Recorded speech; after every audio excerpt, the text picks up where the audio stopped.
ఒకప్పుడు బ్యాంకు రుణం సకాలంలో చెల్లించలేక బహిరంగ నోటీసు అందుకున్నారాయన. మరిప్పుడు అదే వ్యక్తి 5 ఏళ్లలో 300 కోట్లకు పైనే అక్రమంగా ఆర్జించారు. కోనసీమలోని ఓ నియోజకవర్గ వైకాపా ప్రజాప్రతినిధి అంతులేని అవినీతికి ఇదే నిదర్శనం. భూదందాలకు జగ్గుభాయ్ పెట్టింది పేరు.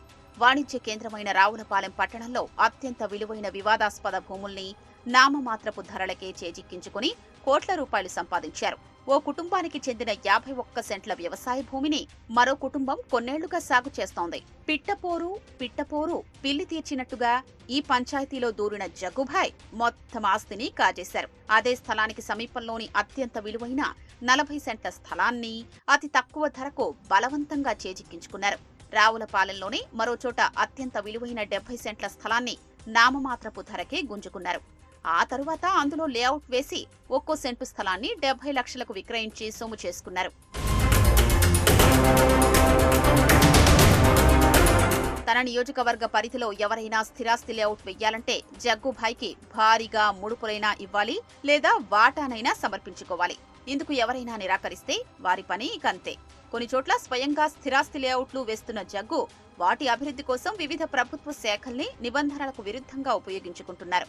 జగనన్న కాలనీల నిర్మాణం కోసం చేపట్టిన భూసేకరణలో 50 కోట్ల మేర కొల్లగొట్టారు. గ్రామీణ ప్రాంతాల్లో ఎకరం 17 లక్షల నుంచి 24 లక్షల విలువున్న భూమిని 45 లక్షల నుంచి 60 లక్షల ధరకు ప్రభుత్వం చేత కొనిపించారు. నియోజకవర్గ కేంద్రానికి సుమారు 10 కిలోమీటర్ల దూరంలో కనీసం ద్విచక్ర వాహనం వెళ్లేందుకు అవకాశం లేని ప్రాంతంలో 600 మందికి ఇళ్ల స్థలాల కోసమంటూ ఆ భూమిని కొనుగోలు చేయించారు. భారీగా లబ్ధి పొందారు. ఇసుక రీచులన్నీ ఆ ప్రజాప్రతినిధి ఆధీనంలోనే ఉన్నాయి. మొదట్లో జేపీ సంస్థ నుంచి రీచ్లను సబ్లీజ్కు తీసుకుని తన అనుచరులతో దందా నడిపించారు. పర్యావరణ అనుమతులు లేకుండానే అడ్డగోలుగా రేవుల్లో తవ్వకాలు జరుపుతూ కోట్లలో వెనకేసుకుంటున్నారు. ఇంత పెద్ద ఎత్తున దోపిడీ జరుగుతున్నా అధికారులు అటువైపు కన్నెత్తి చూసే సాహసం చేయటం లేదు.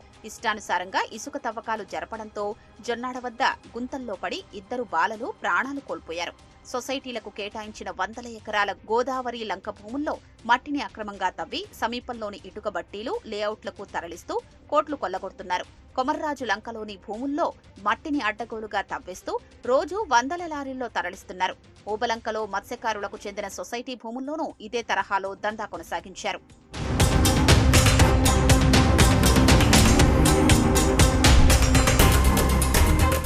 చివరికి ధాన్యం కొనుగోళ్లు, పంటల బీమా వ్యవహారాల్లోనూ జగ్గుభాయ్ తలదూరుస్తున్నారు. పంట నష్టపోయిన రైతుల ఖాతాల్లో జమ కావలసిన పరిహారం సొమ్మును అసలు సెంటు భూమి కూడా లేని వైకాపా నాయకులు, ఎంపీటీసీలు, వాలంటీర్ల ఖాతాల్లో వేయించుకుని ఆ మొత్తాన్ని కాజేశారు.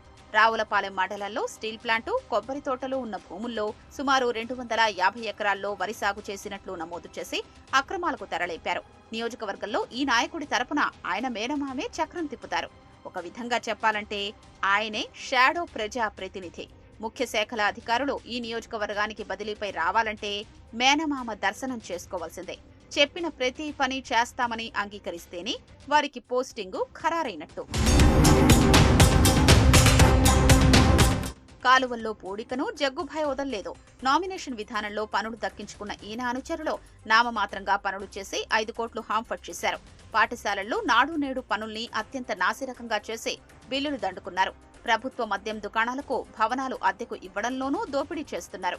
భవన యజమానులకు 10,000 నుంచి 15,000 బాడుగ చెల్లించి ప్రభుత్వం నుంచి మాత్రం 40,000 వరకు అద్దె కొల్లగొడుతున్నారు. మద్యం గొలుసు దుకాణాలన్నీ ఈయన అనుచరులవే. నియోజకవర్గ ముఖద్వారంగా ఉన్న ఓ పంచాయతీని పర్యాటక కేంద్రంగా చూపి బార్ ఏర్పాటు చేశారు. ఇక్కడి నుంచే బెల్ట్ షాపులకు మద్యం సరఫరా చేస్తున్నారు.